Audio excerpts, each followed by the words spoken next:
Hello. I would like to explain insight. They are inward sights, as the name would suggest, that illuminate our subconscious world.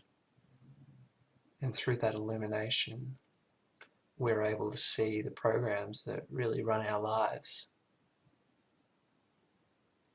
Now, when we're young, we put programs in place because, we're not conscious enough to be able to breathe all the time, to focus on our breathing all the time, to focus on our stomachs digesting, to focus on our blood pumping.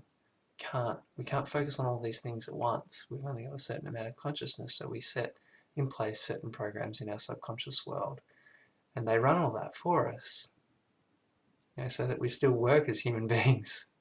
But some of those things, they don't make sense. Some of those things affect us greatly our whole lives, until we have the wisdom to have our own insights.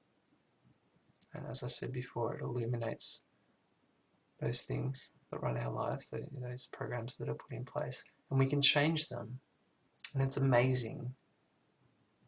It allows us to change the way we interact with the world, and when that happens, the world interacts with us differently.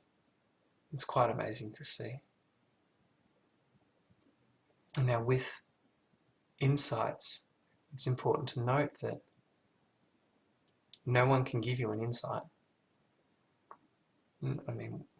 I try to communicate them, Jesus tried to communicate them, Buddha tried to communicate them, Eckhart Tolle tries to communicate them. In fact, a great majority of humanity tries to communicate insights.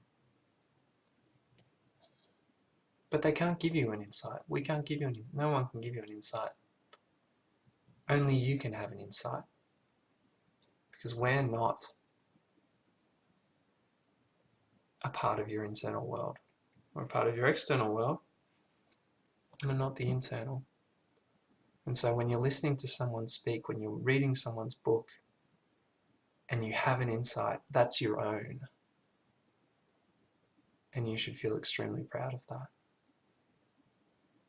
And a really good example of this is listening to priests. My girlfriend's Catholic, and I've gone with her to church on Easter and Christmas, and I've listened to a few priests talking.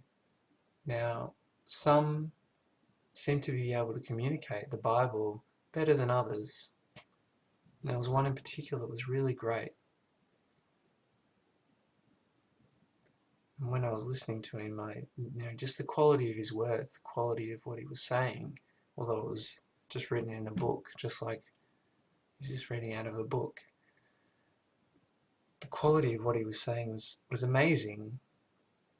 And the reason behind that is because he had experienced what he was talking about. He had a deeper insight than any of the other priests had that I was listening to. And so the quality of his words were profound. And I also see this when I was sitting with my friends around a table, and one of my friends started to explain their understanding of a song by Alanis Morissette, What If God Was One of Us. I've forgotten whether that's the actual title or not, but most people know the song, a really amazing song. She was explaining the meaning behind it, and my other friend just said, I didn't get that initially until you explained it. And I made a point of pointing it out that, well, maybe Alanis Morissette didn't write it with that much meaning. It took my friend's wisdom to extrapolate that much meaning out of it. And it's true. As we become more wise, everything has more meaning. And I might say something now, and someone like Eckhart Tolle, who thankfully is still alive, to the best of my knowledge, current day enlightened master, and he might listen to me and he will definitely get more understanding than I'm even getting, and I'm the one saying it. And it's the beauty of wisdom, it's the beauty of insight.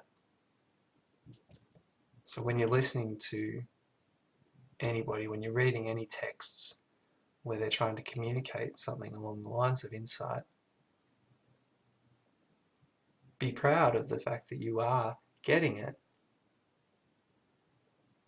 and understand that if you go over this again in a year's time, it will be different, it will be deeper, it will be more profound than it is right now.